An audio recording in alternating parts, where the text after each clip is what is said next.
Cuando pensamos en cómo se fabrica un medicamento, a lo mejor nos vienen a la cabeza laboratorios impolutos, científicos con batas blancas. Pero la realidad es que a veces todo se reduce a la ingeniería más básica. Y cuando esa ingeniería falla, las consecuencias pueden ser terribles. No es solo una cuestión técnica, es literalmente una cuestión de vida o muerte. Un simple protocolo que se ignora puede ser catastrófico. Y para que veamos la magnitud de lo que estamos hablando, vamos a empezar con un número. 1800. Así, en seco. Pero claro, esto no es solo un número en una pantalla. Detrás de esta cifra hay personas. 1800 personas. Exacto, 1.800 pacientes que, confiaban ciegamente en un medicamento para el corazón, un medicamento que se suponía que debía ayudarles y que en vez de eso los estaba envenenando, poco a poco. Un desastre total que, como os podéis imaginar, también tiene una dimensión económica, y la cifra es igual de bestial.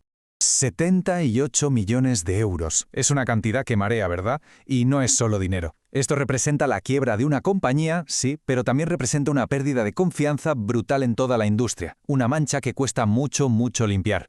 Pero a ver, ¿cómo se llega a esto? ¿Cuál fue la causa de una catástrofe así tanto humana como financiera? Pues mirad, al final todo se reduce a algo increíblemente simple y a la vez terrible. A esto. A ignorar un único protocolo de seguridad. Es pura negligencia. La decisión consciente de saltarse un paso, de mirar para otro lado pensando, no pasará nada. Pues sí, que pasó. Vaya sí pasó. Pasó una factura de 78 millones de euros y lo que es peor, se llevó por delante la salud de 1.800 personas. Bueno, pues en el análisis de hoy vamos a meternos de lleno en este caso. Primero, vamos a ver la escala real del desastre. Luego, nos pondremos la bata de detective para analizar la anatomía de este fallo. Veremos qué manual de seguridad se saltaron y qué podría haberlo evitado todo. Y para terminar, haremos números para que veáis el increíble retorno que tiene la prevención. Venga, vamos allá. Sección 1. Un error de 78 millones de euros. Nos centramos en el caso de la farmacéutica Cardiofarm y su medicamento, el Valsartán.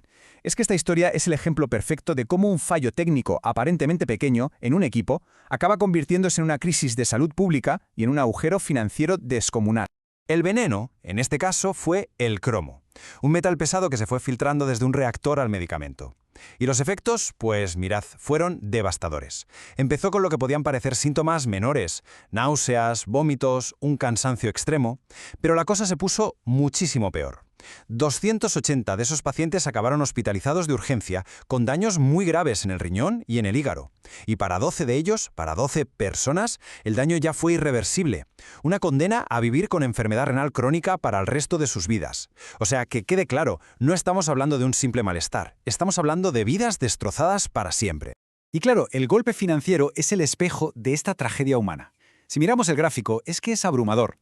La mayor parte del dinero, 52 millones, se fue directamente a la basura. Producto contaminado que hubo que destruir. Pero ojo, mirad la segunda partida más grande. Casi 13 millones, en compensaciones a las víctimas. Esto es clave.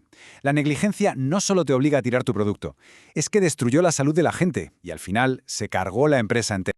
Vale, vamos a la segunda parte. Ahora nos toca hacer de forenses. Nos vamos a la escena del crimen, por así decirlo.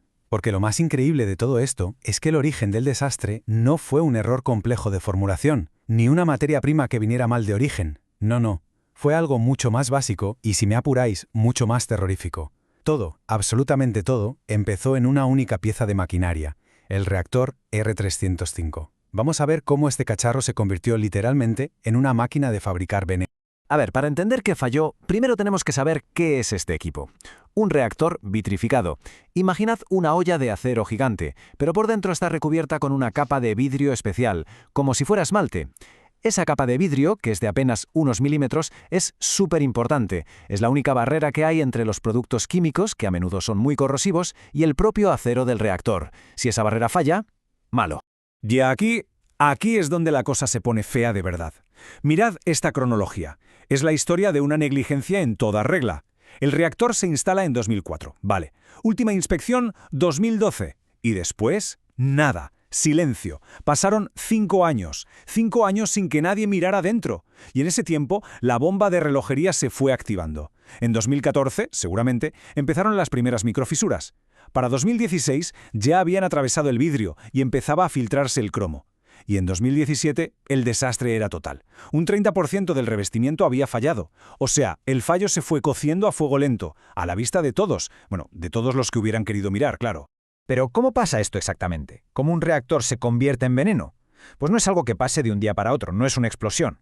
Es más bien como una enfermedad degenerativa. Mirad, cada vez que se usa el reactor, se calienta y se enfría. El problema es que el acero y el vidrio no se expanden y contraen igual. Esa diferencia de expansión genera una tensión brutal en el vidrio. Ciclo tras ciclo, esa tensión acaba creando fisuras diminutas. Luego, el ácido acético que usaban en el proceso se cuela por esas grietas y las va haciendo más y más grandes. Es como echarle sal a una herida. Al final, las grietas atraviesan toda la capa de vidrio.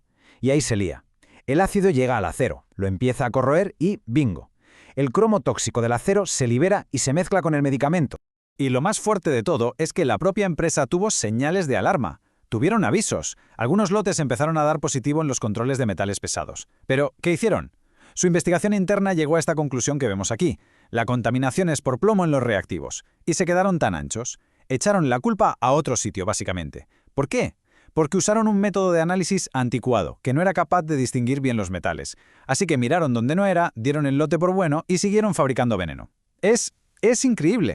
Y este número, este 2.473%, es la consecuencia directa de ese error garrafal. Para que nos hagamos una idea, un paciente que se tomaba la dosis más alta de su pastilla, del lote más contaminado, estaba metiéndose en el cuerpo casi 25 veces más cromo del límite de seguridad diario. 25 veces, cada día, una auténtica barbaridad. Llegados a este punto, la pregunta es obvia. ¿Se podría haber evitado? Y la respuesta es un sí rotundo. La solución no había que inventarla, ya existía.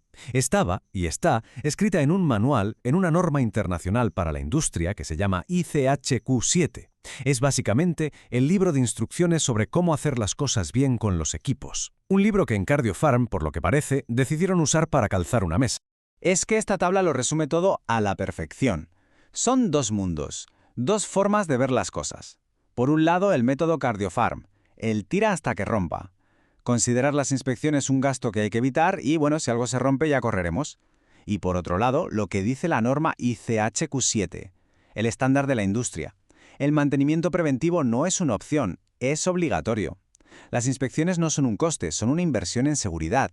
Y la prioridad número 1, por encima de todo, es la seguridad del paciente. O sea, que no nos engañemos, esto no fue un accidente, fue una decisión. La decisión de jugarse. Y esa norma no habla de cosas abstractas, no, se traduce en acciones súper concretas.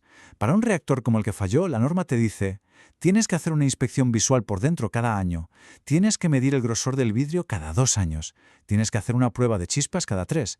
Son cosas bastante sencillas, y lo más sangrante es que con que hubieran hecho solo una de ellas, habrían pillado el problema años antes de que empezara la contaminación. Años. Y ojo que no es solo una cuestión de revisar el equipo una vez que está funcionando. La seguridad empieza mucho antes. Empieza por asegurarse de que el equipo que compras e instalas es el adecuado desde el minuto cero. A este proceso se le llama cualificación y es básicamente una serie de comprobaciones súper rigurosas para verificar que todo, desde el diseño en papel hasta cómo funciona en la vida real, es correcto, seguro y fiable. Es como montar un puzzle asegurándote de que cada pieza es la correcta y encaja a la perfección. Y con todo esto llegamos a la parte final, la que, en mi opinión, es la lección más potente de toda esta historia. Vamos a hablar del incalculable retorno de la prevención. Vamos a ponerle números a la decisión de hacer las cosas bien frente a la de no hacer nada. Mira el gráfico. Es que no hacen falta muchas palabras. La comparación es sencillamente brutal. Por un lado, ¿cuánto habría costado prevenir el desastre? Pues mira, volver a recubrir de vidrio el reactor, una operación de mantenimiento importante, sí, pero planificada, habría costado unos 180.000 euros. Y por el otro lado, el coste del fallo, 78 millones. Es que la barra de la prevención es tan ridículamente pequeña al lado de la del desastre que casi ni se ve. Es para no creérselo. Y si traducimos esa comparación a un porcentaje, a un retorno de la inversión, la cifra que sale es de locos. Un 43.300% de retorno. Si CardioFarm hubiera gastado esos 180.000 euros en mantenimiento, se habría ahorrado 78 millones. Es sin ninguna duda una de las inversiones más rentables que se pueden hacer. Invertir en seguridad. Y aquí está la moraleja de toda esta historia. La idea con la que nos tenemos que quedar. El mantenimiento, la prevención, la cualificación de los equipos no son un gasto. No es algo que se pueda recortar para que los números salgan mejor a final de trimestre. Es, ni más ni menos, que una póliza de seguro. Un seguro que protege lo más importante, a los pacientes, pero también protege la reputación de la empresa y, como hemos visto, su propia supervivencia económica. El caso de Cardiofarm, por suerte, es extremo, pero nos obliga a hacernos una pregunta que va mucho más allá de una fábrica de medicamentos. Y es esta. ¿En qué otros sistemas invisibles confiamos nuestra seguridad cada día? Pensemos un momento. Los puentes que cruzamos para ir a trabajar, los aviones en los que viajamos, el sistema de potabilización del agua que bebemos. Nuestra vida depende constantemente de protocolos, de revisiones, de un mantenimiento que no vemos. Y esta historia es un recordatorio muy, muy duro de lo que pasa cuando ese sistema invisible falla. En fin, espero que este análisis os haya parecido interesante y sobre todo útil. Si queréis ver más contenido como este, ya sabéis lo que toca. No os olvidéis de suscribiros al canal para no perderos nada, dadle a me gusta que siempre ayuda, activad esa campanita y por supuesto compartidlo con cualquiera a quien creáis que le puede interesar. Nos vemos en la próxima.